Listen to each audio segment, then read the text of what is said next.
O glorious Archangel, St. Michael, be our defence in the terrible warfare which we carry on against.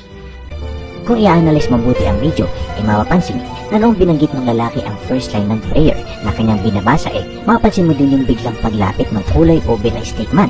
Pumesto ito sa likuran ng lalaki na parabang nakuha pang kumusyoso. At maya-maya mapapansin yung biglang pag-appear ng kulay cyan o blue-green sa sahig na parabang nakaupo. At meron ding kulay dilaw na palakad-lakad. At itong kulay na ito ang pinakakakaiba. Yung kulay berde na stickman ay nakuha pang tumayo sa gilid ng lalaki ng matagal. At parabang sinasabi niya na tuloy mo lang yan, nakikinig ako, at hahawak pa siya sa lalaki. At maya-maya sumulpot na naman yung kulay ube. Kung kanina ay naglalakad siya, ngayon ay gumagapang siya papunta doon sa lalaki. At mapapansin din ang similarities niya sa kulay berde na stickman, yung parehas nilang hinawakan yung lalaki.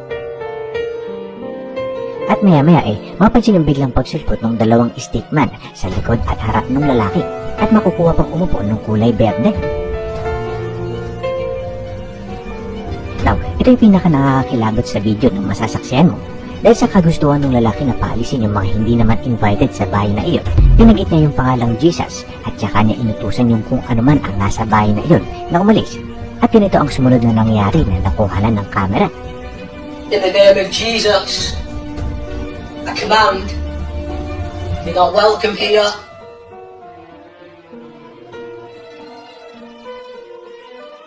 Mapansin na nag-react yung green stickman nung marinig niya yung pangalang Jesus at tumayo doon sa kinauupuan niya na parabang siya ay natakot at kailangan niyang umalis. Ang ending umalis yung dalawang stickman na umaaligid na nakadinig sa pangalang Jesus.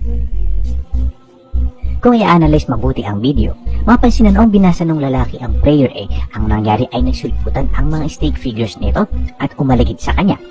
Pero noong binanggit ng lalaki sa video ang pangalang Jesus, ay nag-react sila to the point na parang alam nila yung kanilang dapat gawin.